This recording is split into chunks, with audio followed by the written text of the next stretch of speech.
Pessoal, a turminha da Globo News está muito pé da vida com a atuação do governador de São Paulo, Tarcísio de Freitas, por conta do tarifaço aí que o presidente Lula e o Brasil sofreram do Donald Trump, né? Qualquer pessoa que tem o mínimo de isenção sabe que o presidente Lula é o grande culpado por esse tarifaço do Donald Trump. E não é o presidente Lula que tem quem tem condições de negociar com o Donald Trump, até porque ele vem hostilizando, agredindo e criticando e até tirando sarro aí do Donald Trump desde antes da eleição lá dos Estados Unidos, né? Então ele já, antes da eleição, já tinha dito ali que se o Trump fosse eleito, os Estados Unidos seria um país nazista. É um absurdo, né? E só vem fazendo coisas para provocar, né? Deixou navios iranianos aportarem aqui no Brasil, né? Sabendo que os Estados Unidos estavam ali numa disputa, né, com o Irã. Então, são várias atitudes que ele vem tomando que vem causando essa retaliação por parte do Donald Trump, né? Então não tem como, né? A Globo News eles querem culpar o Eduardo Bolsonaro e o Bolsonaro por tudo que está acontecendo, né? Mas não tem jeito. E aí o Tarcísio de Freitas, que é um grande administrador, um grande negociador, tem procurado tomar uma postura de tentar defender aqui os interesses do Estado de São Paulo, já que o Estado de São Paulo é o maior estado que negocia com os Estados Unidos, né? Quem mais negocia no Brasil com os Estados Unidos aqui é o Estado de São Paulo, né? Então, é lógico que o Tarcísio de Freitas quer tentar minimizar os efeitos desse tarifaço do Donald Trump. E aí a Globo News está pé da vida, porque lógico, né? Eles querem que o Lula saia bem na foto, né? Apesar de eles terem saberem, né? No fundo eles sabem que o Lula é o grande culpado de tudo, mas não aceitam isso, né? Então, pessoal, o primeiro recorte que nós vamos ver aqui é do Valdo Cruz, aquele comentarista dançarino de frevo da Globo News, né? Mostrando que está com medo que o Tarcísio consiga fazer boas negociações aí com o pessoal dos Estados Unidos, pois isso fortaleceria, segundo ele, a extrema-direita, né? Para eles parece que não tem direita nem centro-direita, só tem extrema-direita. Todo mundo que é de direita é de extrema-direita, né? Então, segundo ele, fortaleceria a extrema-direita e o pessoal do Bolsonaro ficaria mais forte para as eleições. Então, eles estão morrendo de medo de que isso aconteça e criticando aí o Tarcísio por sua atuação. Vamos ver primeiro o Valdo. Hoje, em Brasília, o governador Tarcísio Gomes de Freitas foi até a embaixada dos Estados Unidos em Brasília para conversar com o encarregado de negócio, que eles não têm embaixador ainda, o Gabriel Escobar, para tratar. Ele postou isso nas redes sociais, né? Fez questão de postar, dizendo que estava indo lá em defesa do empresariado brasileiro, da indústria e do agronegócio brasileiro, né? Para buscar ali contornar o problema criado pelo tarifaço. É interessante, Leilane, quando o governador vai lá falar em nome da indústria paulista, principalmente do agronegócio brasileiro, ele meio que desnuda que tudo que o Trump está fazendo é uma grande pressão política para cima do Brasil, porque se realmente a questão fosse só econômica, era fácil de resolver, mas não é só econômica. Agora, se ele for o personagem que vai resolver tudo, aí fica cada vez mais comprovado que foi tudo uma armação política. Porque aí, se ele conseguir falar assim, não, olha, o governador foi lá, conversou com o nosso encarregado, a gente vai conversar, vai receber, ele vai tudo ser resolvido. Ou seja, uma estratégia para fortalecer um nome que é visto como um candidato à presidência da República do mundo da extrema-direita, ligado a Bolsonaro para 2026. Aí seria algo até mais amplo ainda. Ou seja, Trump, eu imagino que ele não seja ingênuo desse jeito. Não é. Quem chegou a presidente dos Estados Unidos, não é. Ele sabe que é inegociável você pedir, olha, vamos tirar o processo contra o Bolsonaro na justiça. É negociável, isso não existe. Ah, vamos acabar com a democracia brasileira. Outro ponto, é inegociável. Ele sabia disso. e mandou a carta para fazer essa pressão. E se de repente sai essa negociação paralela, então, olha aí, eu acho que fica muito explícito de que se tratava de uma grande armação política. Agora, pessoal, vamos trazer aqui o recorte dela, a grande, a conhecidíssima, né, Miriam Leitão, né, aquela daquelas frases maravilhosas, né? Entenda como é bom o aumento da inflação para você. Entenda como é bom o aumento de preços no supermercado para você. Entenda como é bom o governo aumentar os seus impostos. Incrível, Miriam Leitão, que a cara de pau, né? De estar sempre defendendo o governo Lula. Vamos ver, porque ela parece que não está gostando nada do Tarcísio de Freitas estar se metendo aí nas negociações com os Estados Unidos, né? E hoje teve lá as reuniões ali do pessoal, né? Começou ali uma negociação e ela acha que o Tarcísio está interferindo. Vamos assistir. Exatamente, Marina, eu não acho que há uma guerra de reuniões. Acho que há uma reunião importante, essa reunião que acontece em Brasília, até pela representatividade de todos esses e pela capacidade de falar pelo Brasil que só o governo federal tem. O governo estadual pode ser um colaborador, ou ele abrir uma dissidência que não tem muita razão de ser, que não vai levar a lugar nenhum. Então, não tem uma guerra de reuniões. Tem um governador querendo pegar alguns dos atribuições do governo federal, quando ele deveria estar se somando ao governo federal, porque o problema é do Brasil inteiro e de São Paulo também. Você não pode se falar uma guerra de reuniões, parece que São Paulo e Brasil se enfrentando. Não faz sentido. São Paulo é parte do Brasil, né? E eu sei que os paulistas se sentem assim brasileiros, então não tem essa divisão. O que o presidente, o vice-presidente Geraldo Alckmin vai fazer é o que ele faz muito bem.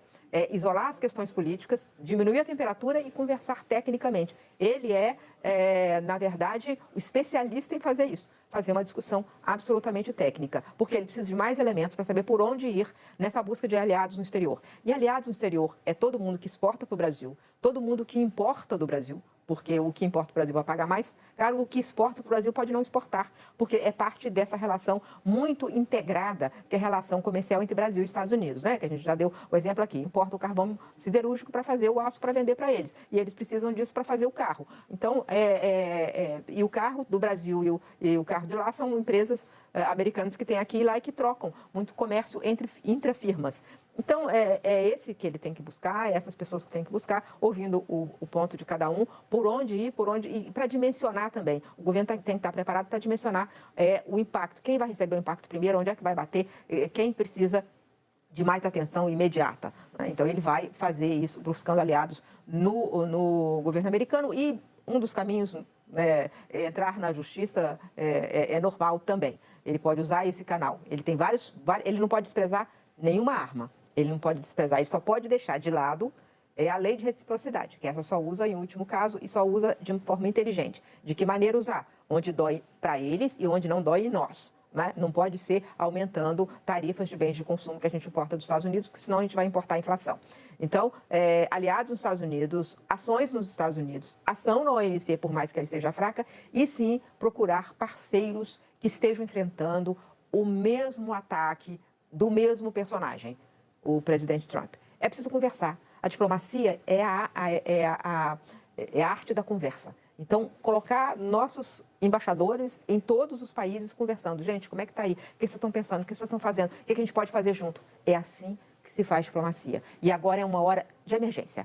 Toda a diplomacia tem que estar atenta para fazer isso em todos os cantos e, ao mesmo tempo, já pensando no passo seguinte e construção de aliados.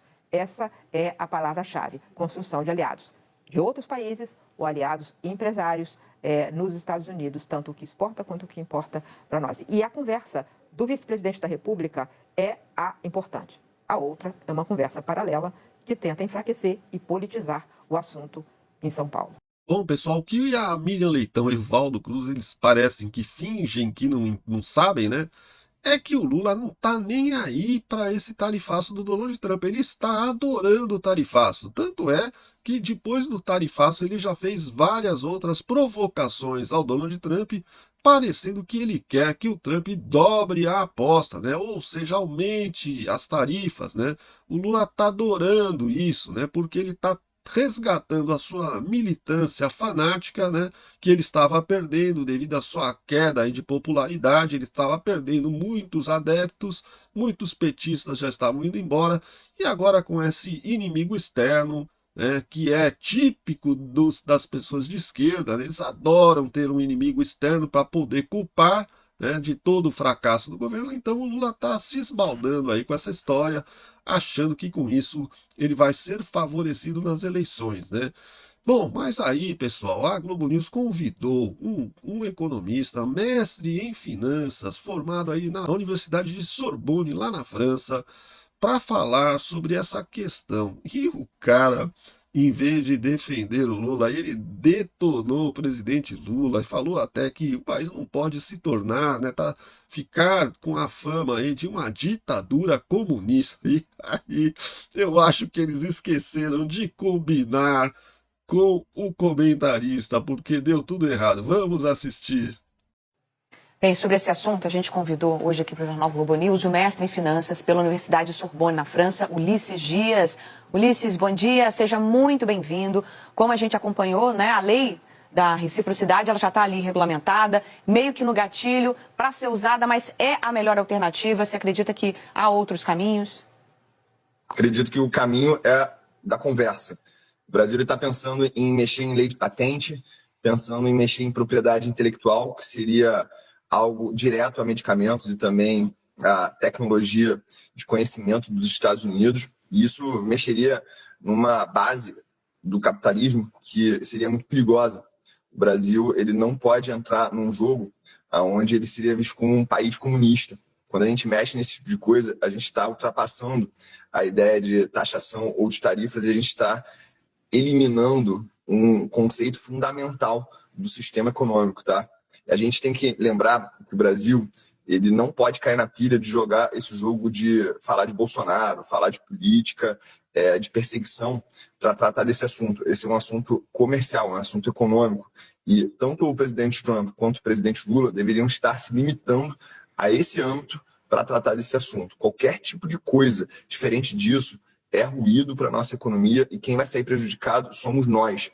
A gente não tem a capacidade dos chineses de investir em produção de conhecimento, a gente não tem a quantidade de engenheiros que eles têm, caso eles façam um fechamento de mercado para a gente ou tratem de algum tipo de limitação de comércio ou até uma retaliação muito mais forte de países parceiros do Brasil, caso eles não gostem desse tipo de reciprocidade.